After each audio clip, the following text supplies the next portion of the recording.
a huge following on social media. She's a change agent in her own right, and she's a radio personality, Niger FM. So Tolu, you're welcome. So the Africa panel was developed to bring together women journalists from across the continent of Africa to compare notes and share experiences about the practice of the profession from one country to the next. We will hear from women journalists from Nigeria, Kenya, and South Africa. The panel will explore the role of free press in a democracy, the challenges to practicing journalism in Africa, unique experiences of Black African women journalists practicing in Western society. Now, she'll be moderating a panel of great women. I had introduced them earlier, but I'm going to call them up again. Stephanie Busari, CNN Lagos Bureau Chief. Ms. Stephanie was the news reporter for Daily Mirror from January 2002 to May 2016, and the deputy news editor of First Magazine London from May 2006 to January 2007. She was a freelance broadcast journalist for BBC News from November 2007 to February 2008. In 2008, she became the digital producer for CNN. Until November 2012, Busari is the founder, curator of TEDx Brixton, which was established August 2012. She has been a supervising producer for CNN since November 2012. Another round of applause. Now, she is a Dutch freelance journalist based in Lagos, Nigeria. She studied history at the University of Utrecht. I got that right. And then moved on to journalism at the Academy for Journalism in Tilburg. She focuses on Africa, south of the Sahara. The only Dutch-speaking resident correspondent in Nigeria, Zaya has written 2 non-fiction books and reports for several international news agencies. Please let's make welcome Femke von Zeja.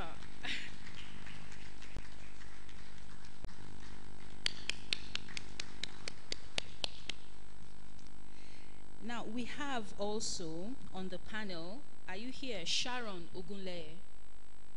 Are you here?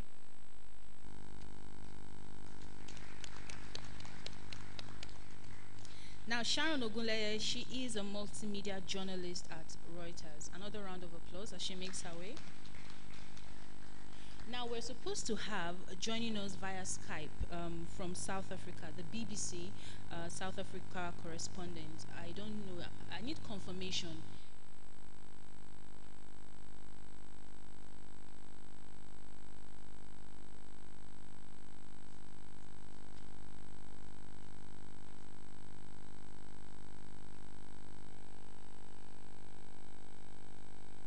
All right. So, unfortunately, our panelists from South Africa will not be joining us. So, but let's give them another round of applause. Stephanie, Femke, Sharon, mighty women, great resume. We can't wait to hear what they have to say. All right, so Tolu, the floor is yours. Can you hear her?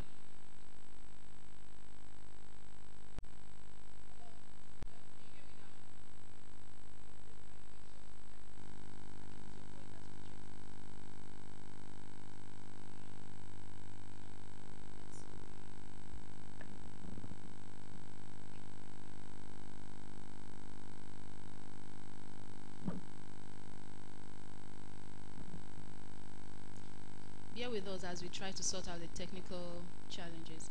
Sound. Okay. Remove this.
Hello.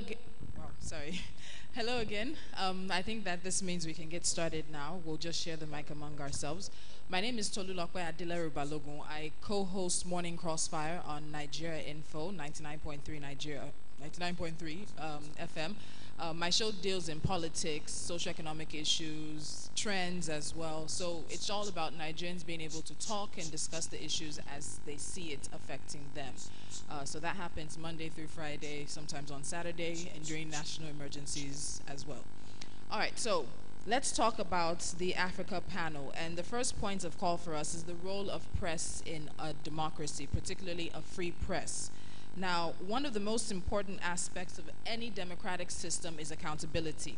And not only accountability of individual politicians, but also institutions, political parties, and other decision making entities. Free media plays a big role in ensuring this aspect and in spreading information to the public on what politicians, leaders, institutions, and parties are doing. A free and independent media is integral to the process of democratization and good governance and ultimately to the development of any society. So let's start discussing the role of free press in democracy. Now, many of us, I know Sharon personally, we used to work together, and me and Sharon, I'm very sure we're looking forward to being in the footsteps of NK and Stephanie one of these days. So we've worked in different media organizations, had experiences both locally and internationally. Is the idea of free media in any country of the world, is it a golden standard? Can we say media truly are free of any form of influence, not just on the African continent, but also around the world? Fanke, let me start with you. That's a big question. Let me get a bit closer to you. With the obvious answer, yes and no. You strive to be free of all those influences, but you cannot always be so. It's the level at which you're influenced by others and the level at which you recognize that you are influenced. I don't believe in total objectivity. I believe we're all human beings, even if we're journalists. Or we just have to recognize what is influencing us and our writing, our publication, etc. So that's why I think, especially in this day and age with social media, it's a good thing that actually the audience is starting to know who we are, so they can also value what we do and what we publish. And then they can balance how that evens out with reality. So yes, you should strive for objectivity as much as possible, but also be very clear that you are not. I mean, I'm here as a foreign journalist in the Africa panel. I'm sure you're wondering, what am I doing here? Maybe it's because I've been traveling and reporting in Africa south of the Sahara since 2002, been interacting with lots of journalists, with lots of female journalists as well, and I was the president of the Association for Women in Media in the Netherlands when I was there, and I also saw that there are many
an incredible position of power, and with that comes a responsibility of ensuring that we leave our biases at the door. Um, I think Mrs. Oloyede said very aptly earlier on, nobody needs to know about your political preferences. And even on social media with CNN, I have to be so careful what I publish on social media, because CNN's goal is to be seen to be impartial and balanced at all times. So, veteran CNN journalists have been fired just for what they posted on social media. So you always have to kind of, being a journalist is not a kind of part-time kind of profession, if you like. You're always on as a journalist, and I've annoyed many of my friends to eternity by always being that curious, oh really, what else happened, kind of person. So it's something that permeates into everything that we do, we should strive for objectivity, because it is the only way that we can be really credible in what we report. All right, Sharon. Well, I think there are lots of local journalists here, and we're representing international media houses, and I know that journalists here, they face various challenges when it comes to press freedom. There are broadcasting houses that are owned by private individuals, and there are also public-owned, government-owned broadcasting media houses. So that challenge is there, because you might not be 100% objective when it comes to telling your stories and being fair in your reports and being balanced as well. So that's a challenge for many local journalists, and the fact that journalists are not well paid in Nigeria as well, it could actually affect how they report their stories, because the cases of journalists not even wanting to write stories or cover stories if they're not going to be paid by whoever is organizing that event. So I think that covers the Nigerian angle. All right. Now, in Africa, there have been 9 leaders so far who've been on their seats, be it by dictatorship or president, for over 20 years. 3 of them have been at the helm of affairs for more than 30 years. So when you look at that and you juxtapose it with the number of countries on the African continent, you wonder how truly free is the press on the continent. And given the fact that we've seen Zimbabwe right now is going through a number of issues. They're trying to block social media. We've seen it also happen with Equatorial Guinea as well. The African press in general, they've been said to be the ones who have helped many of their countries in transiting from military dictatorships into peaceful and stable democratic rule. And now a lot of people are saying they're losing their bites, that African media is not the same as it was before. Do you agree with that opinion? Okay, let me start with you again. I'm always taught that I cannot talk about Africa as if it's a country. You live here, you work here, you've seen, so even from there's a big outside. difference between journalists in Mozambique and journalists in South Africa and journalists in Angola and Nigeria. Angola and Nigeria are pretty much the same. And the same in the thing that they have not been muffled by oppression, but by money. Because let's be honest about the state of media in Nigeria, because that's what it always comes down to. A large number of media platforms are not independent media. They are PR platforms for whatever party, or they are high-profile extortion schemes. And as long as that exists, and what makes it possible is because there's money being pumped in, why are those journalists hanging on to their jobs that are not being paid? Because there are alternative ways of making money. So let's not beat around the bush here, that we have to take it upon ourselves to start changing that behavior, because you're not a journalist if you don't get paid, even if you work for a newspaper, but get paid by the person who wants the story published. Let's be honest about that.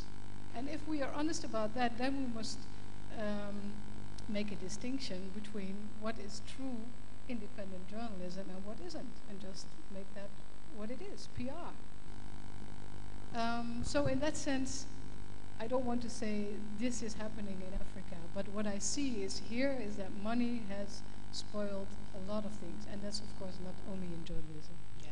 So basically, I think for me, she alludes to what many of us know as the brown envelope syndrome that has really sadly permeated into journalism. But is that something, Stephanie, you would say that is only a symptom of Nigerian press or African press? Because sometimes we make it feel like, or we make it seem like, those are situations, the influences either from the bosses having contracts with government or being friends with people in government, and we make it appear that that is only a symptom of the situation in Nigeria and it only happens on the African continent.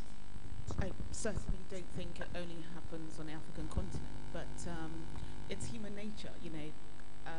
A lot of media houses, a lot of press barons, a lot of media owners have a lot of power. You know, it's a tool of dissemination, and it's no coincidence that during the coup in Turkey, the first places that the military stormed was the TV studio.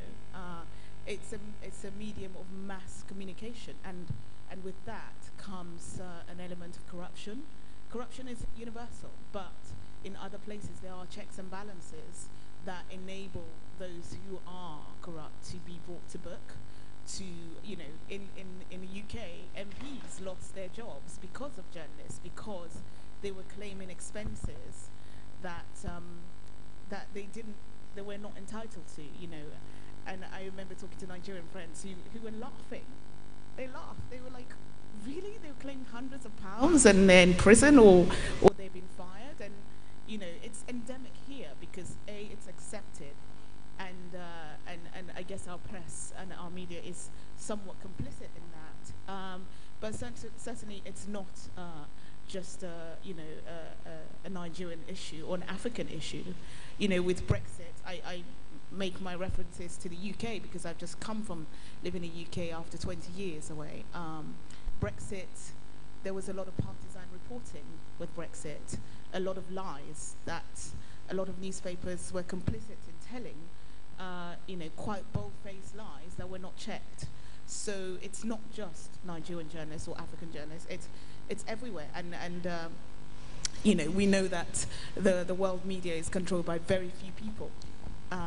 And they have their agendas, they have their private interests, and you know, that permeates to the editors sometimes and the people who are at the helms of their newspapers or their broadcasting corporations. So no, that's a long-winded answer to you. And it gets there. Now, Sharon, let me move on to the next point with you. And Reuters is one of the largest, if not the largest, news content provider for many media organizations around the world. But in 2016, in the 21st century, you're seeing a huge uptick in citizen journalism. And you're also finding a number of journalists either working with citizen journalists or news organizations calling on people to be citizen journalists. So from a Reuters standpoint, how is the future of media possibly looking when you're looking at bringing in the citizen journalists who don't have the training, who don't understand that there are ethics to this, who don't understand that there is a professional code to being a journalist, and that there are things journalists do not do, but as citizens reporting quote-unquote a story, they're willing and open to do almost anything. So from seeing somebody who's doing, Reuters has been doing it for years. They're the industry standard. How is that being addressed? How is that being looked at? Okay, what has happened is, if you've been watching international news stations in the past weeks, you would see that they use a lot of social media content, which is where citizen journalism comes in. You know, the incident of Black Lives Matter in the US, you saw how most of the videos that the CNN, for example, was showed were filmed by just normal citizens, you know, residents in the country. So that's how organizations like Reuters use citizen journalists for to report their stories, because we rely a lot of that, you know, sources like Facebook, Instagram, Twitter. If news breaks and somebody has put a picture out there or a video out there, you know, it's very easy, it's very quick for people to just put their videos out there or post pictures online on social media, you know, so we use that a lot. But when it comes to... Sorry, can I ask, but you do moderate, right? The So vetting you are process. there as a journalist, see what is there and moderate it. Yeah, so what we do, yeah, yes, we do that, and we have to verify exactly the dates that the pictures were taken. We have the machineries in place that sorts through all of that to ensure that this picture was taken, when it was taken, and it was taken by who the person says, has taken it. And when it comes to more serious, more other kinds of stories, like maybe investigative stories and all of that, that maybe citizen journalists have put out there, that we need to use, as a source of information, we have to really verify through a lot of sources, and which makes us different. Because when people want to believe a story, they would also want to know, okay, who has written this story, and since it's coming from a credible source, they will go for our information as against citizen journalists. I'll also throw it to Stephanie, joining CNN, and of course with the background that you have as well. It's one of the places for me that gives me great concern, because as I said earlier, citizen journalists are not tied to the ethics, to the code. There's no training. They're all goers, all comers, and that concerns me. But I've also seen a situation where it seems like traditional media are attempting to keep up with that aspect of the breaking, especially this issue of breaking news nowadays. And they're attempting to keep up the way citizen journalists do.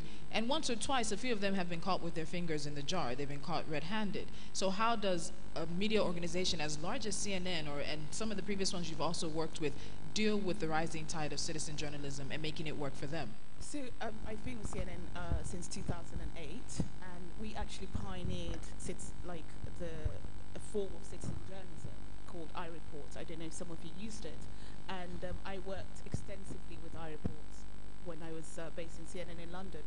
And one of the great things about UGC, what we call user-generated content, is that it allows you to be where you're not, basically, by people saying, I'm seeing this incredible thing, like when the plane landed in the Hudson River in New York. That was an iReport photograph. And someone who joined the CNN platform, iReport, sent that to us. Of course, we have to moderate. We have to say, we even ask them, what camera type did you use? We have to make those, the vetting, everyone is trained in the vetting process, and you have certain questions that you have to ask. You can't just take someone at face value. It may have been a picture taken, but it may not have been their picture. So there are a lot of questions that you have to ask. And if you haven't filled in a specific form to say, I've spoken to this person and asked these questions, you're not allowed to publish it on a CNN platform.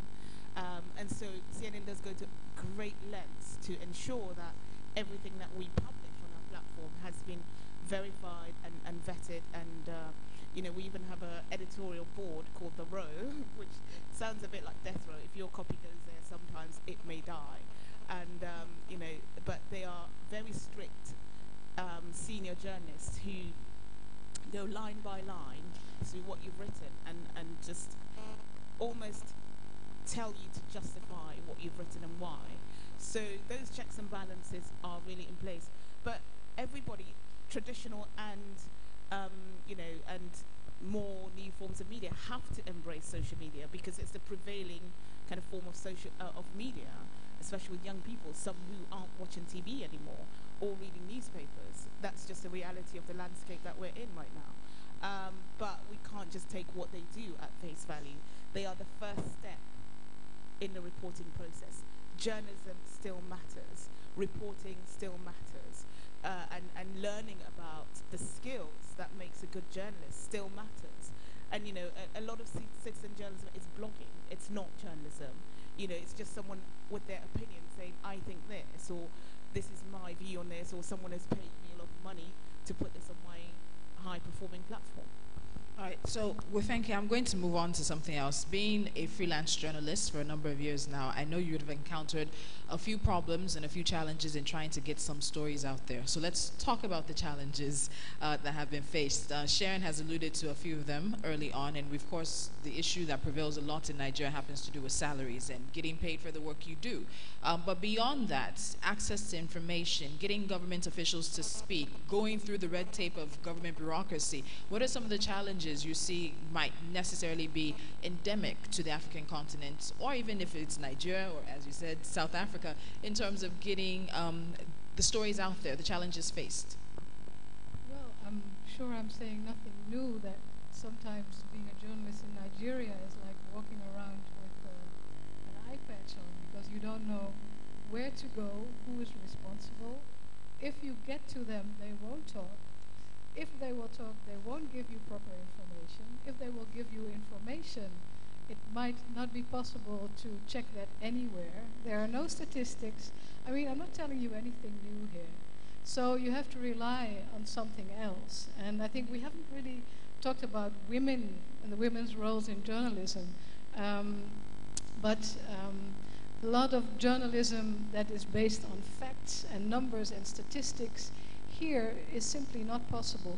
I mean, even in my articles, when I write about the number of inhabitants of Lagos, I say in between 16 and 19, or I say about the same number of people as the Netherlands. That's what people at home understand. But nobody really knows. So there's a role, of course, that has to be overcome, but there's also a role into another kind of journalism that is investigative journalism, but not in the sense of muckraking, not in the sense of corruption, fighting corruption and crime, but in the sense of, okay, if we don't have the numbers, go down there, go on the terrain, find out what is really happening, talk to millions of people, and then make your own conclusion. So that's one of the things, because of the challenges we face here, being a journalist in Nigeria, that we have to rely on much, much more. Get up from behind your desk and go down there. And that's the thing I also do a lot. And for a long time, I spent half a year every Monday and or Tuesday morning in a magistrate's court in Lagos, just to see what's happening. What are these people coming for? How long have they been here? So that's the kind of journalism that we should also concentrate on. All right, so we don't have a lot of time, and I do want to get on to the experiences, as Fenkem has alluded to, about being Black, African, she's on the panel, being journalists, period, practicing in Western society. But before that, she's talked a little bit about some of the challenges on the other end of the spectrum. Sharon and Stephanie, do you have anything to add to that in relation to the challenges? No. It's just pretty much we all accept it as it is. But then again, where does it now start changing? Because when I started reading broadcast media, a long time ago, don't worry. When I started reading it, it was the same complaint. So when do the changes start? This is 2016, decades down the line, same complaint. When does the change start? It starts with whoever's willing and committed to making that change happen, you know. As individuals, we have power to change things. Like she says, she goes out and looks for the story. You know, I don't know how journalism is taught here, but certainly that's how I was taught. I've been everything from a court reporter to, you know, I've worked in Belfast. I had to go and cut my teeth in an area where there was a lot of trouble. Working at East Belfast is no walk in the park.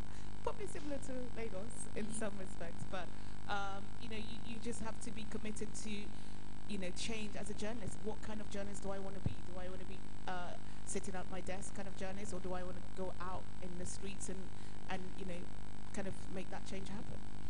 All right, so as we start wrapping up our panel, as women in journalism, what do you think are the challenges?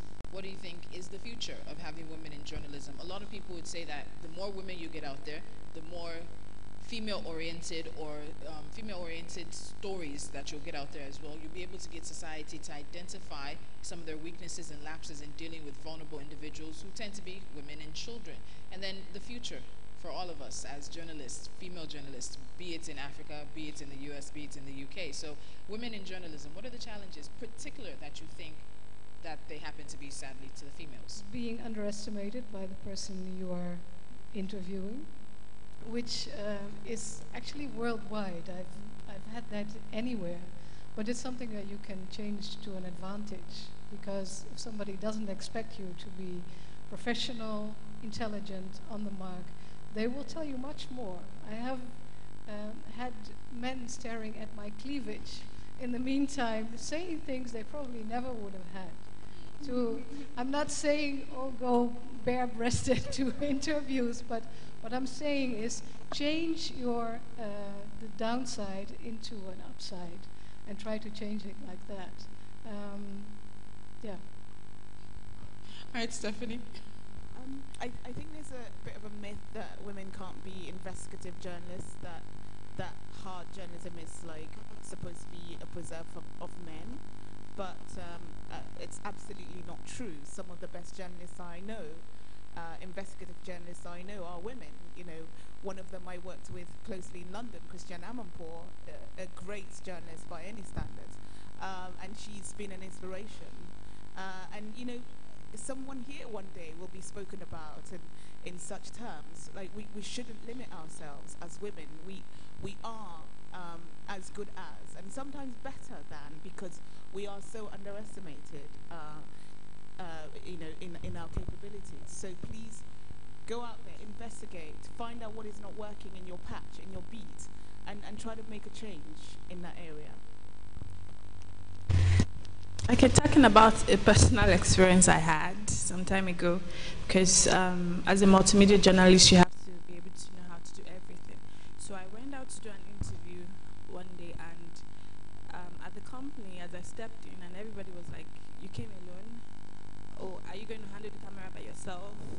Like, you know, they were really surprised that like a female was going to do everything, and I was like, but that's the new world we live in now. Women, you know, have to go out there, put themselves out there, and be grounded in every aspect of media. Don't limit yourself to, oh, I'm just a reporter, oh, I'm just, you know, in newsroom, or, you know, you have to be well balanced, editing, filming, scripting stories, and that's just my advice to female journalists.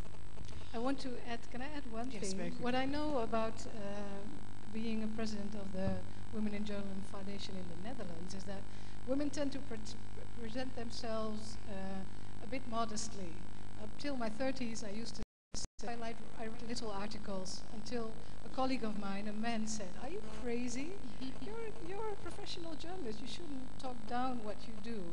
And it's like we women, and I think this is pretty universal as well, have been taught to not go out there like a man would and say, yes, I can do this. So I think we as women should also start owning our profession and be proud of what we do and say, yes, I can do this. I'm not just the reporter, I'm actually the professional who's going to interview you and get the truth out of you. Very true. Now we have time, 5 minutes for contributions or questions quickly. That possibly means like just 3 or 4. There are 2 microphones, one on each aisle. If you can make your way to the mics very quickly, and then of course this panel will wrap up. It's just 5 minutes, so we'll have to do it very quickly. I remember when I first started out, and what was it? I think I was doing one of my ITs at NT Ogbomoso, and I had gone back to school, and they called me from school and said that the chairman of the local government had been owing them like 6 months for some of the issues they covered, and he called them and told them that if they wanted to collect the money, they had to send me to collect the money. I laughed. I was in school, university, I think my 300 level. I said, I'm the one you want to send on I should come and help you collect the money. And they were very much begging me because their money had basically got stuck. And sometimes you'll find situations where organizations may want to, I won't say use you, but what's another word for use you? That's the phrase. They'll want to use you to oil the wells and oil the waters. And it's a decision you have to make as to what kind of journalist you want to be, what you want to present to the world. Because when you leave a room, it's your reputation, it's your name. That's the only thing that you have standing for you when you're not around. And in journalism, it goes like this: a false story, a misstep with any situation or any story, and the reputation is out the door. And for a journalist, that is truly all you have at the end of the day. All right, so any contributions, any comments? Are we moving ahead? All right, so do we have anything finally from the panel here in the Africa panel at the Women in Africa Journalism Conference? Yes. The microphone. You have to go to the mic, please, so that everybody can hear you. Let us know your name. If you're from a school, an organization, we'd also like to know that as well. Okay, thank you very much. My name is Blessed from Nigerian Institute of Journalism. My question is, what do you think the microstream is? What do you think the microstream is? And what is the importance of it? The microphone. You have to go to the mic, please. Okay, thank you very much. My name is Blessed from Nigerian Institute of Journalism. I've observed something sometime, especially in this profession.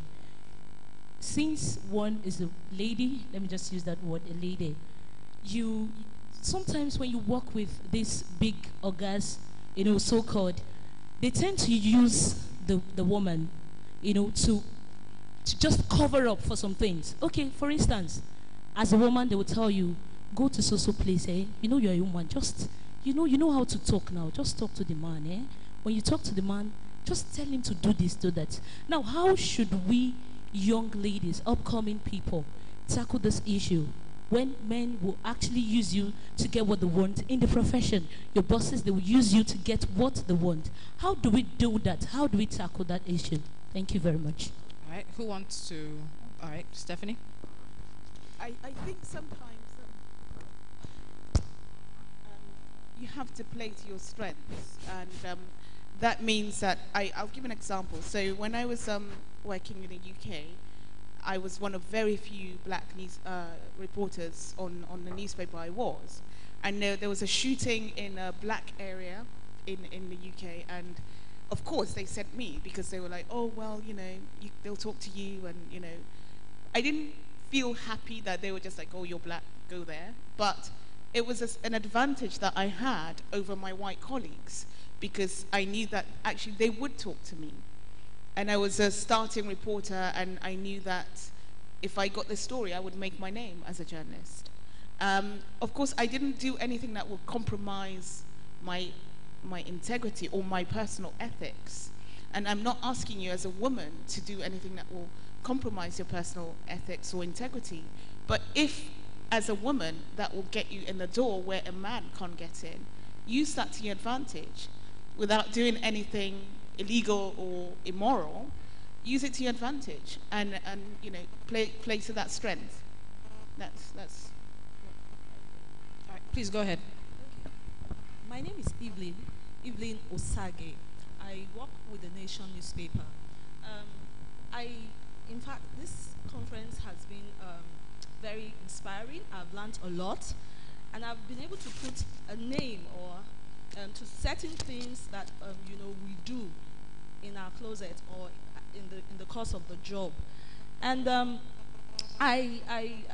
what Bless just said, I would like to contribute a little towards that aspect. A lot of the times, as women, we say that people look at us as weak. People look at us as not going out there, and pulling our weight. But I think we should use some of these weaknesses as to our advantage. Yes, they tell you to go do something to their, that it's going to be to their advantage. But it's your name that will be there. You use them to climb too. You do stories. We all do stories. We pursue stories. Whatever stories we intend to pursue, at the end of the day, we should see it through. We should not just stop halfway. A lot of the times, as women, we do stories, one-off stories, and we don't follow up on those stories. Honorable Abike Dabiri Erewa is an inspiration. She followed through a story, an ordinary story in quotes, for years, and today the life of a person is touched. I think we all, in the midst of these seemingly weaknesses that we carry as women, you can enter anywhere to do any investigative story without anybody suspecting you. Before you even approach the people who are involved, you could go there as someone who wants to buy something or someone who wants to engage anyone. And by the time you come out and say, I'm a journalist, though, they'll be shocked. You've been there, you've experienced everything, so nobody can tell you stories or tell you lies. Thank you so much. Thank you as well. And I think we also tend to forget that men also use their own strengths. Men will have drinks, over drinks and smoking or womanizing. They'll get secrets out of people. So every individual has their own strength that you play to. And if sometimes a little bit of smile will help, maybe you smile. But remember again, you have a line. And for your personal ethics and professionalism, you decide where that line is and you don't cross it. Hello? Hello? Yes. Can you please speak up? Yeah. Hello. Good day, everybody. Hello. All right. These will be the last two. No more Yes. after this. My name is Josephine Uba, and I write for the Daily Sun. she talked about blogging, and she says it's not journalism, and I want to really agree with her. My take here is content and value. Where do you place that vis-a-vis print and broadcast as it affects blogging today? So give me your take on that. I'm really talking about lifestyle blogging versus, kind of reporting. Lifestyle blogging is a type of journalism, but it's not journalism in a sense of actual rigorous reporting and, giving people information about what is happening, news and current affairs. That's what I mean. So, Thank you. okay. Finally, Good morning or good afternoon, everybody. I'm Funto. I'm a fresh graduate of Babcock University. I have two questions. On this job, you have to be versatile. Say for instance, if you love sport, business, and technology, how do you get to balance these three bits together so that one won't fail and the other won't, move higher than the other? And secondly, it seems we've been talking about investigative journalism. I just think we should not be sentimental because in a country like Nigeria, you don't even have the records.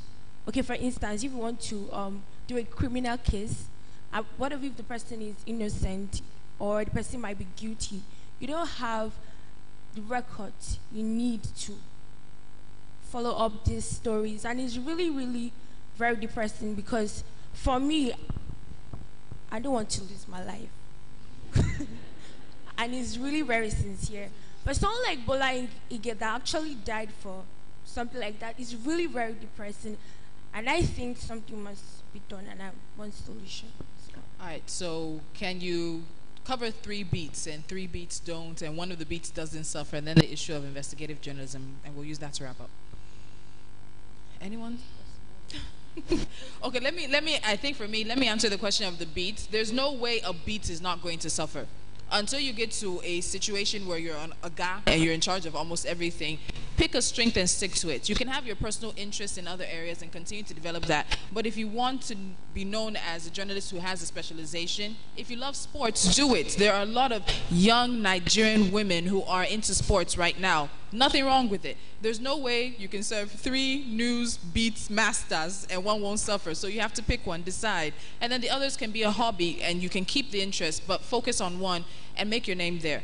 The issue of investigative journalism. In Nigeria, we have a history. We've had journalists that have been killed, even on the beats, not even in the middle of investigative journalism. And we've had investigative stories killed after you've done everything you need to do and they're killed from the top, but it's being revived. You have new organizations that are really putting in the work, and the Freedom of Information Act is working to make sure that you get the access to certain information. So she doesn't want to lose her life. I don't want to lose my life. Nobody wants to lose their life, but that is the profession. So how do we balance it? How do we not be afraid to investigate when those stories really need to be told?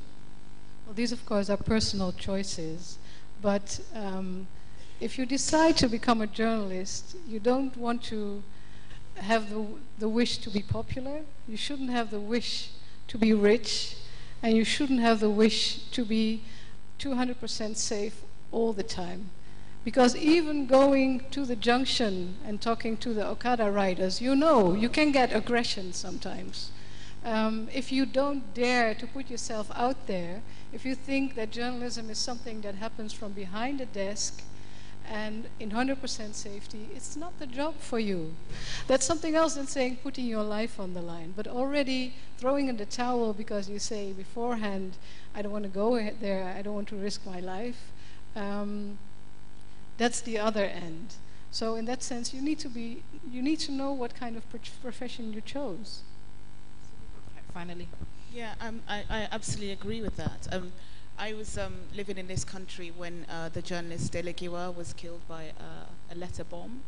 And, he was one of my inspirations to become a journalist. I remember asking my dad, so why did he die? And he told me that because he was writing the truth that somebody didn't didn't want him to write. And I remember being quite a contrary person, thinking, wow, you know, that one person had so much power that they tried to stop him just because of what he wrote. And that really inspired me to be a journalist. It's a personal choice, like she says. But a lot of our freedoms, a lot of the things that we take for granted have been won by the bravery of men and women around the world, even in this country, who have put their lives on the line for the freedoms that we enjoy today. It is a matter of choice, but you know, in any small way that you can, please try to make a difference. Okay, the fact that you decided to become a journalist, your mind should already be, you know, programmed to expect some certain things. Like, apart from doing investigative stories that could put your life at risk, journalists get kidnapped. You could be covering a protest today, and protests could turn ugly, you know. So one thing or another. So you just have to brace up to that fact that if investigating a story does not get you killed, something else could. So that's just it. And living in Lagos, anything actually could. All right, please, a round of applause for Sharon, Stephanie, and Femke. Thank you very much. Thank you, Tolu. Thank you, panelists, Femke, Sharon, and Stephanie. Wonderful, wonderful. Okay, so how many of you, I'm referring to the women here, how many of you have had to dress down the fact that you're a woman so that you could move ahead in the industry? How many? None of you? Wow. I did. At a point, I was dressing so androgynous because I wanted to be taken seriously, until I realized something. Wearing lipstick and putting on high heels doesn't make me less intelligent. In fact, it makes me more intelligent. It takes a certain amount of intelligence to wear heels and run after stories, don't you think? And talking about heels and lipstick and intelligence, who knows Genevieve? Not the actress, the magazine. All right then. So we have the publisher in our midst, Mrs. Betsy Irabo. You're welcome. You're welcome. Okay, now our next item on the agenda is a speech by Ibim Semenitari.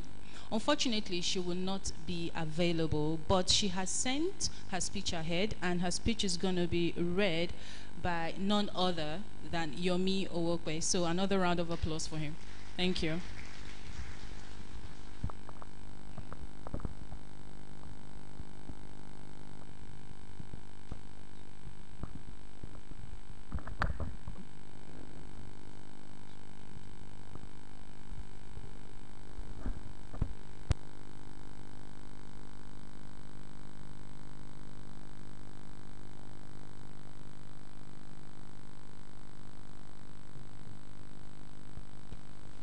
Thank you so much, Chris, for that. Now, this is a paper delivered by Mrs. Ibim Semenitari, the Acting Managing Director and Chief Executive Officer of the Niger Delta Development Commission, NDDC, and also an award-winning journalist. She has been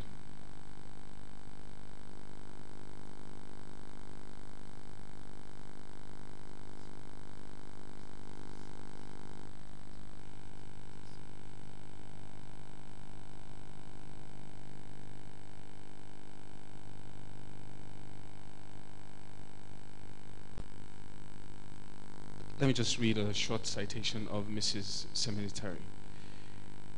She is an award-winning investigative journalist, editor, and publisher, much as the rich.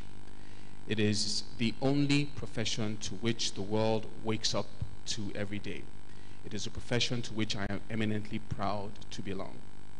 My assignment this morning is to speak on the ethical challenges for journalists in the digital age, and it comes with it both duty and challenge.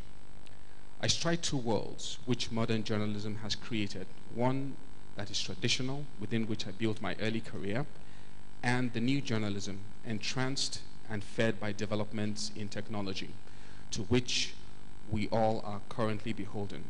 It is therefore a topic which I approach with a great sense of responsibility, for I believe it is important for us to understand where we are as journalists, and where we are now, to understand where we're coming from in order to understand in clearer detail where we are now and where we are headed, both as professionals and as society. It is a topic I consider quite apt in today's journalism discourse, for we are faced, due to proliferation of channels, media and fare, all competing for attention, rating and advertising, a dire demand on social responsibility issues that ought to define, moderate and sanctify our practice. There was no better time for such discussion among journalists in Africa than now. The world grows more digital every day, and the speed of information becomes more amazing, threatening to run away from the grasp and containment of society and societal norms. Africa as a continent strives with her people to cope with both the trend and the speed. Today's journalism has unleashed on the world a vibrant, almost unchanged mix of amateurs and professionals, traditional and avant-garde, old and young, unlearned and learned, the serious and the comic, the noble and the mischievous, a mad potpourri of the most bizarre and unsettling kind. The lines which once defined journalism and its practice are blurred, at best non-existent, at worst making modern journalism a rash of disordered order in a new world order.